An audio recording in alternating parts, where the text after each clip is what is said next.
Hello, Anne. I hope I'm not interrupting your dinner or anything. Do you have a little time to talk? Oh, hi, Dad. We just finished dinner.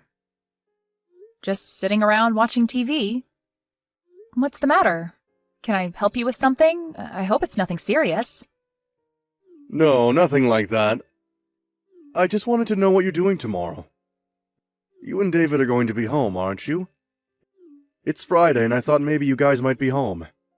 Yeah, David's back for a meeting at the head office on Monday, so he's returned today to spend the weekend together.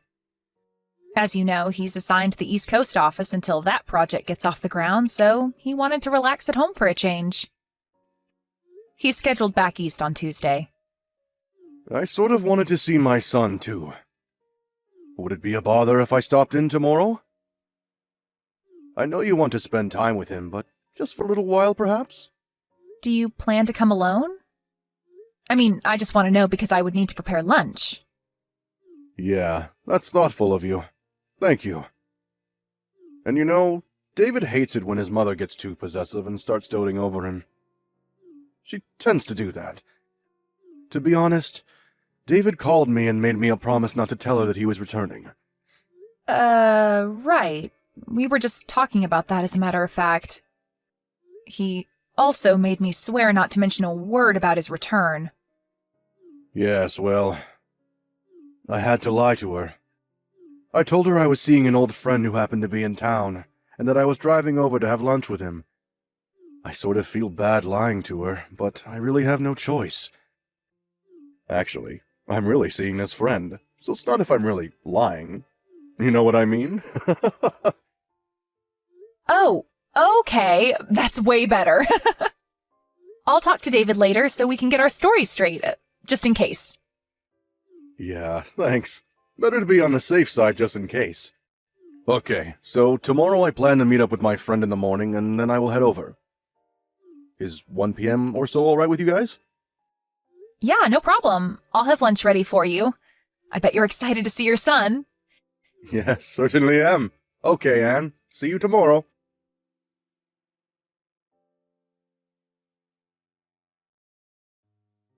Hello, Anne. Are you there? Pick up, would you please? I want you to clean the house tomorrow, and I won't take no for an answer. So what I want you to do is take the day off and drive over here at noon or so. Please start with the living room. It needs a good vacuuming. Excuse me? This is all kind of sudden, isn't it? I said no excuses. You have your car, right? Pick up some floor cleaner on your way here, would you? We're out. After you're done cleaning, I need you to go out and do some grocery shopping. I have to replenish some big item stuff. Case of bottled water and a case of canned soup. I've got a whole list here. And you know I have a bad back, so help me out here, would you? I'm sorry, but I just can't make it tomorrow. I already made an important appointment. I really can't change it. What did I just say? I said I will not take no for an answer. Besides, what's more important than helping out your husband's mother when she's in trouble? You better get your priorities straight, Anne. Well, my priority tomorrow is that I have an important schedule that I cannot change no matter what. I'm afraid you're going to have to take that no for an answer. End of story. But I'm willing to help you out on another day, but as for tomorrow, it's not going to happen. I'm really sorry about that. I'm just asking you to do a little cleaning and shopping for me for Pete's sake. That's the least you can do for your mother. Mother? Where do you think I live? You're at least an hour and a half drive away. I can't just pop over there and do the cleaning and shopping and pop back home again. It would take the entire day. Am I hearing you right? What's an hour and a half drive anyway? That's nothing. You know what people call women like you. They call people like you foot draggers. A lazy bum is what you are. I just cannot understand why David even married you. How can you act this way towards your mother-in-law? No matter what you say, Mother, I'm not changing my schedule, and that's that. No further discussion required. Goodbye.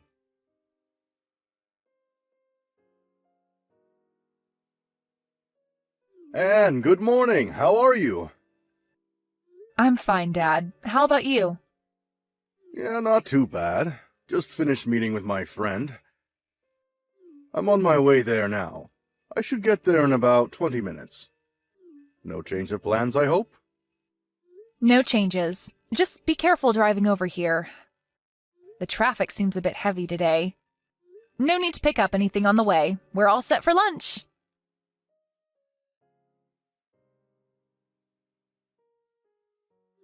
Anne, where the hell are you? I thought you would be cleaning the living room about now. I always knew you were lazy, but I didn't realize you were this much of a good-for-nothing slacker. I waited all morning for you. I never thought you would defy me so blatantly. There are consequences for your insubordinate attitude. You do realize that, I hope. The living room still needs vacuuming, and you still have to pick up all those items at the grocery store. The store's not going to be open all night. I want this done today. This is the job of the daughter-in-law. You must get over here right this minute and get to work. I want you here in 30 minutes, no ifs, ands, or buts about it. You hear me, Anne? There will be consequences if you disobey me. As punishment for defying me and not showing up as I asked, you are going to have to prepare dinner tonight, too. And I'm not talking about slapping a ham and cheese sandwich together. A proper dinner, you got that? Mother, are you finished? You were going on, and I couldn't get a text in edgewise. I thought I told you I wasn't going over there. I have another important appointment that I cannot cancel. I thought you understood. And I thought I told you to give your mother-in-law priority above all others, didn't I? I said my answer was no. And I wanted no further discussion about it. What is so hard to understand about that? You really are one cheeky woman, Anne. And to think that my dear son, my precious David, married you, what was he thinking? You're just a deadbeat wife, you know what, Anne? I want you to divorce my son and disappear from our family forever. That's what I want from you. Mom, I would refrain from such name-calling if I were you. It's not as if we're simply talking face-to-face. All this is recorded and saved. Name-calling, huh? I'm being kind. I have worse things I want to call you, but I'm holding back. Besides, what I'm doing is providing discipline to a disobedient daughter-in-law. That's what I'm doing. I may name-call on occasion, but it's for your own good. Okay, whatever, but I should tell you that your husband is furious. My husband? What are you talking about? He's not even here today. He's off meeting some old friend that's in town.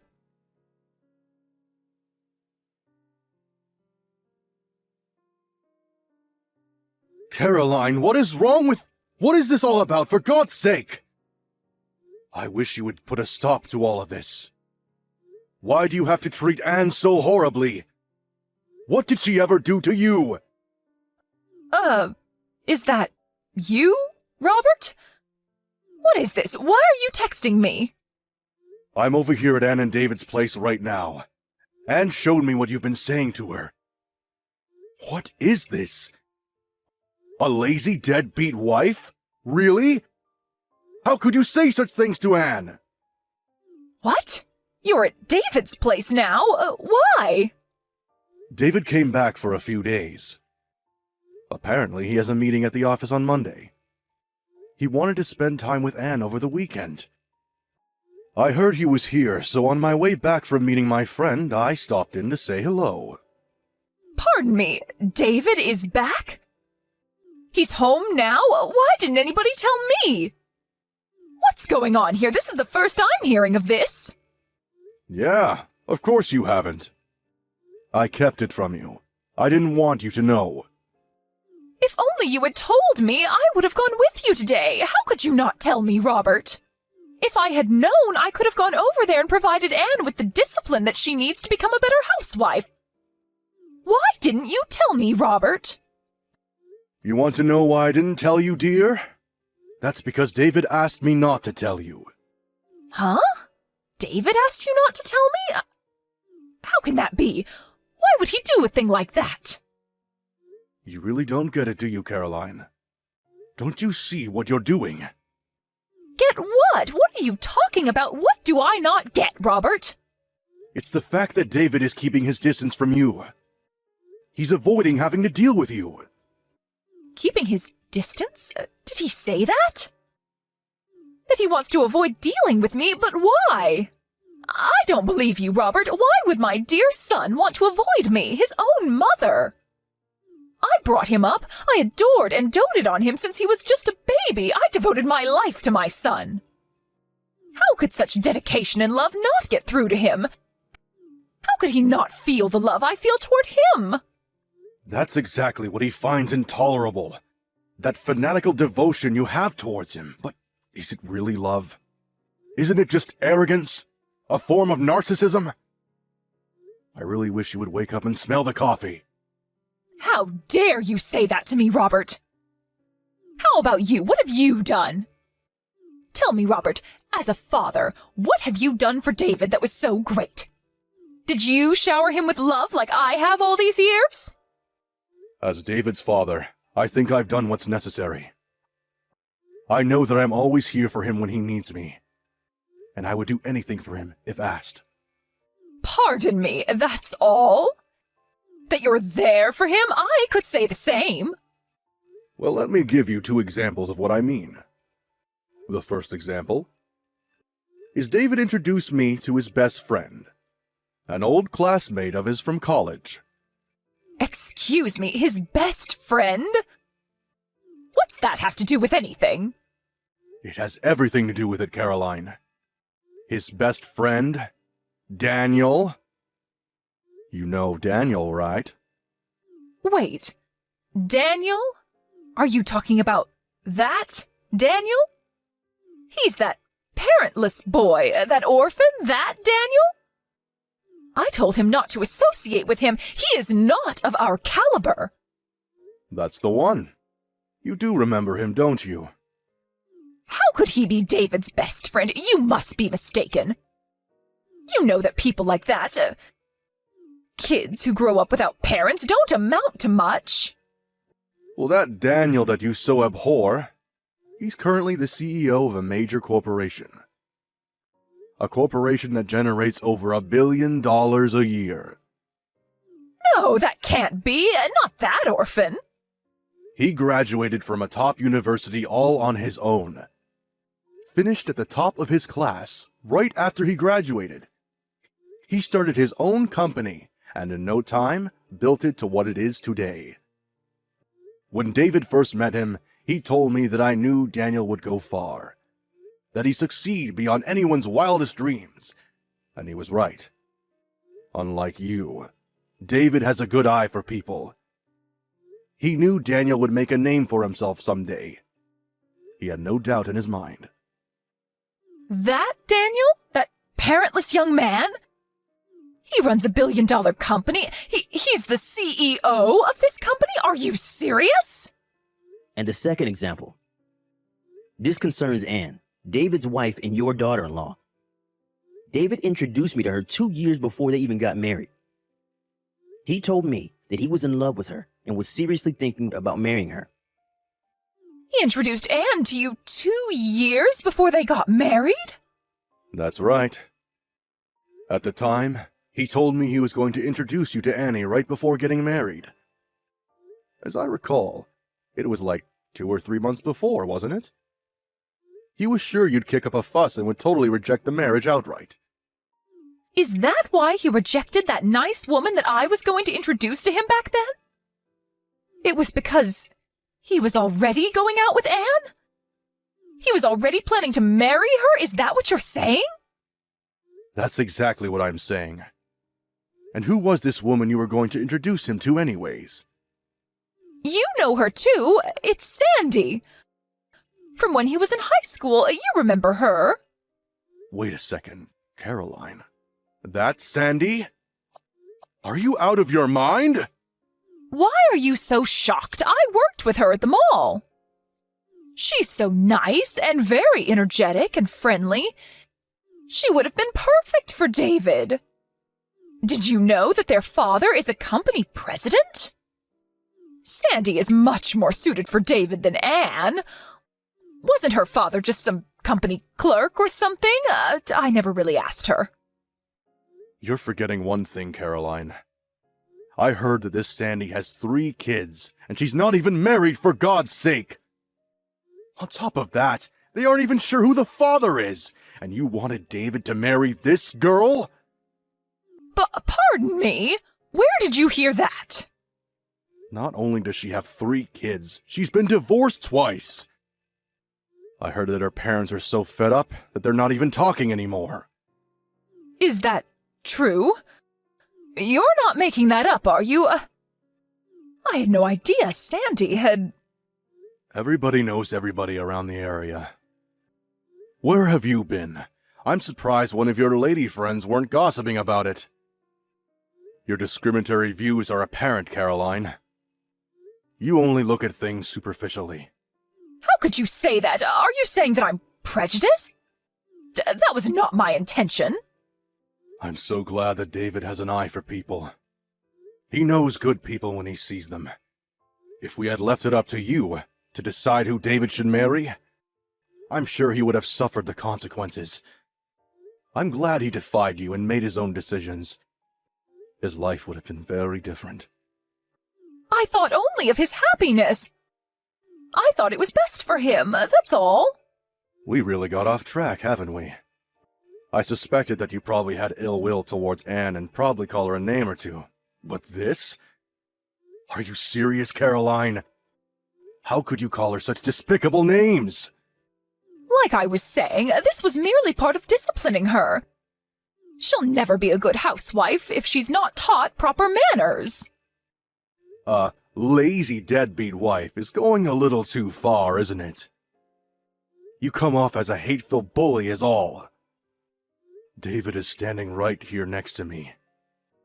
He's in total agreement. You've gone too far, Caroline. No, this can't be. David wouldn't feel that way toward me. I'm going to head home pretty soon. You will be home, I hope? We need to sit down and talk, Caroline. We need to discuss our future. Discuss our future? What are you talking about? 10 years ago, I was forced to accept defeat because of your reaction. Your total hysteria. But this time, I've had it. There are just too many complications involved this time. I cannot ignore it any longer. Unlike 10 years ago, my mind is set. There is no one who is going to change my mind. You can become enraged all you want. Become hysterical all you want. My decision is final. Huh? What do you mean, final? Are you serious, Robert?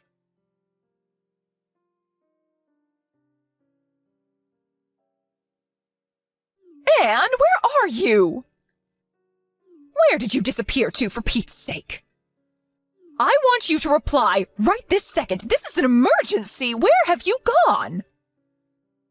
Oh, hello, Mother. What can I do for you? You seem kinda upset. There's nobody here. Where have you disappeared to? Oh, I see what this is about. So you did go to our house. Robert was right after all. He advised us to move out as soon as possible. I was a little reluctant at first, but he was right after all. I'm glad I took his advice. My husband's advice? What are you talking about? No, Caroline. He's no longer your husband. Shut your mouth! This is all his fault. All Robert's fault. He just could not comprehend the love and consideration that I devoted to David. Unlike my husband, I was always thinking of my precious son. Always. But David will come around one day. I know it. He'll look back and understand all that I did for him. I see you have not come to grips with what you did, have you? After that harsh condemnation that Robert gave you, and you still don't understand? What more do we have to do to make you see? What do you know? You have no right to lecture me. You've only been with David for 3 or 4 years. I brought him into this world and raised him to the man he is. You will never understand the bond, the almost 30 years that I spent with him. It's a never-ending, eternal bond. It was David, your devoted son, that suggested that we move and relocate. More accurately, he made the decision to take me to his current place of employment. He put in a transfer to the position back east. He wants to make it permanent, and the company agreed. You're moving there? To his current office? Seriously? What about your own job? Did you quit? No, of course not. I was permitted to work remote, so I can work from anywhere now. Very convenient, actually. I see. Well, then I will pack some things and be over there by the end of the week. I don't think so, Caroline. The address over here is not the one you were told. That was a company dorm. We found a more permanent place. What? You found a new place already? Where is this new place? I'm sorry, but I'm not permitted to divulge that information. After all, we moved in order to get away from you, so why would we tell you? You're trying to pull David and I apart! All I'm doing is obeying David's requests. As his wife, I have to obey his every command, right? Isn't that what you always told me? I can't believe that. David would never do that. You're hiding it from me. David will tell me, I'm sure of it. Okay, whatever. Think how you like.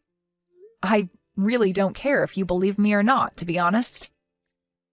But if you continue to disregard David's feelings, if you continue to deny reality, I'm afraid you'll never see your son again. Pardon me? Not see my son? Not see my David ever again? There is nothing further for me to say to you, so maybe we can cut it short. What do you say? Goodbye. Wait, Anne, don't cut me off. What do you mean I won't ever see my son again?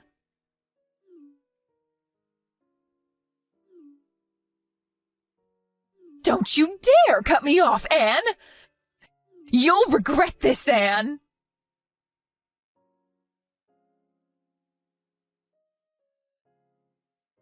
No matter what we said, no matter how we tried to explain it to her, she just could not accept the fact that David was sick and tired of her abnormal devotion and love for him. Maybe her love for her son is so strong nothing will convince her otherwise.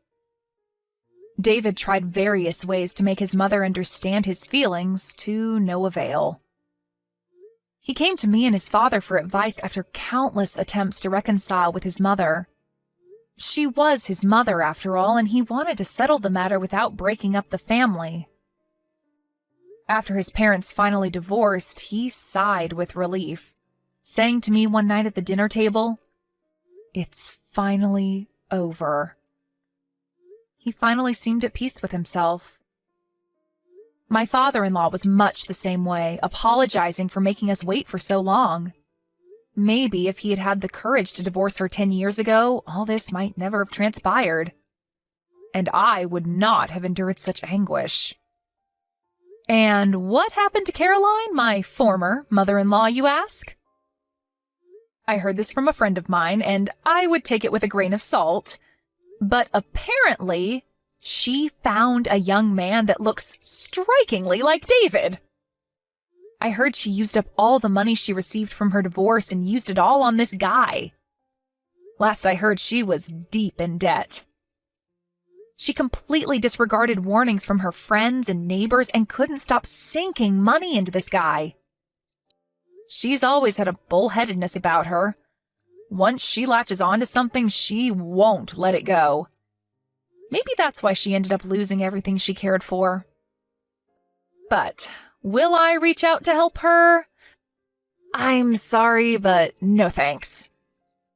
I don't think she would even accept my help.